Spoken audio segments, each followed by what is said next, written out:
guest walks up to the DJ booth and they don't know the name of the song. They describe it as that one song from TikTok. Then they hold their phone in your face while you're trying to mix. And that interaction alone is why we built this update. Banger button now has requests and do not play alerts.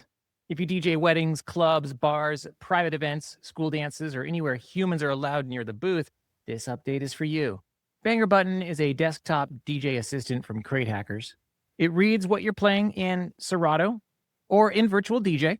Then it suggests the best next songs from your own library. Not some random internet guesses, not here's what Spotify thinks is a DJ. Your actual music, your crates, your history, your chaos, but slightly less stupid. So this is version 2.4.3. It shipped in June of 2026, and this update is less about the shiny features and more about solving these 3 annoying live DJ problems. Number 1, requests. First big one, requests are now inside Banger button. The DJ opens the request tab. Now let me pretend I'm a client. I'm taking my phone, I'm scanning the QR code, I open the link, and it takes me to the request panel. For example, I'm going to go ahead and search for 24K Magic by Bruno Mars. I can add my name if I wanted to. I can even do a birthday shout out to my YouTube subscribers, send request. The request is sent. The DJ has the song request. Sure enough, 24K Magic is here. Here's my name, shout out to my YouTube subscribers. And if I just open this caret, here is the song, drag and drop into Serato. At this point, it's played or dismissed. Very diplomatic word, dismiss. We all know what it means. No, Brad, I'm not playing your 6-minute SoundCloud remix during dinner. The real win is crowd control. See, requests aren't the problem. The way people make requests is the problem. They yell over the speaker. They lean over your laptop. They point at their phone. They say, play this song next. No, this lets them request without interrupting your job. There's also a standalone request window. You can pop it out. You can print it. You can put it on a second screen, show it to the crowd. So instead of explaining all night how request works, you just point at the QR code, and that's the whole pitch. Stop yelling at the booth. Scan the code. This feature is still in beta, but it's already solving a very real problem. Check this out. Do not play alerts for DJs. You know the list. The bride says, more country. The planner says absolutely no explicit music. And then somehow Uncle Rick asks for the exact song that could get you fired. Banger button now has a do not play list. You add the song. It auto saves. Then if one of those tracks gets loaded on a deck, you get a silent red pop-up near the tray. Not a loud alert, just a quiet little red warning, enough to save you before you press play. It even warns you if a flag track is already loaded when the app starts. That matters because mistakes don't usually happen when everything is calm. They happen when you're rushing, when the planner is waving, when the bride is walking in 6 minutes early. This is a seatbelt feature, not sexy, very useful, and now it lives under the Do Not Play tab. The bride said no cha-cha slide, flag it once, get warned forever. Beta feature, but extremely practical. Now the boring stuff that actually matters. Version 2.4 also cleaned up the app itself.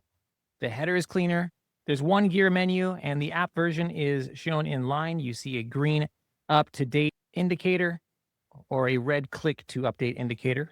That's good because DJs don't need mystery software. They need to know, am I current? Am I not? Do I need to update before the gig? That's it. Also, in-app updates are smarter now. Before, updates could get pretty aggressive. Now, download updates prompt you to install instead of force restarting mid-work.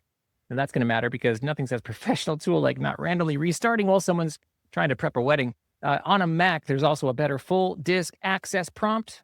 That permission matters for drag and drop to Serato, so now the app helps Mac users get through that setup instead of leaving them wandering through system settings like they're defusing a bomb. There's also cleaner membership badges. Crates and charts are available through the Crate Hackers app.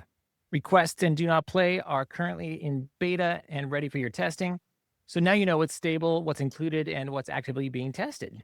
So you know what's stable, what's included, and what's still actively tested.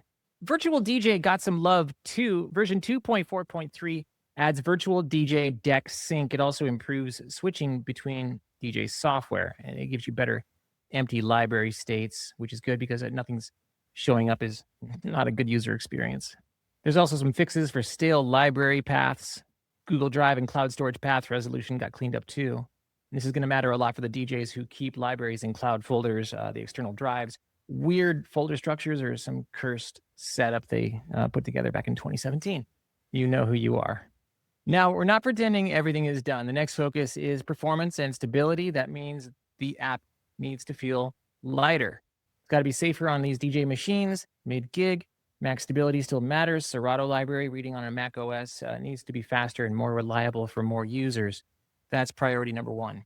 After that, the big requests are more control over recommendations. DJs want to limit suggestions by folder, crate, chart, and so on. We've listened. We're going to bring that to you very soon. There's also requests for better overlay window controls, better offline mode visibility, clear onboarding, and a better explanation around Serato first workflow versus Spotify style default. So this update is really about one thing. Banger Button is becoming less of a recommendation app and more of a live gig assistant. Requests give you crowd control. Do Not Play gives you an ability to not feel like you're going to make a mistake every 5 seconds. Drag fixes make the app safer under pressure. Virtual DJ sync opens up to more for the working DJs with different drives and file paths. That's the direction. That's it. What we're doing is just a bunch of small little useful things that remove friction during a real set, because most DJ tools are built like the DJ has unlimited time. They don't. They've got 10 seconds. Honestly, maybe 5. Crowd's turning on you. The current song is ending. The planner's staring. Your laptop better not be doing anything weird. That's the bar. So if you haven't done so already, go to Banger Button version 2.4.3. Try requests. Flag a new Do Not Play track. Test it before a gig, not during. And if something breaks, tell us. That's the point of these beta features. We're building this with working DJs, not in a conference room full of people saying engagement layer. No, nobody needs that. We need fewer booth interruptions, fewer bad song mistakes, faster decisions, better nights. That's Banger Button.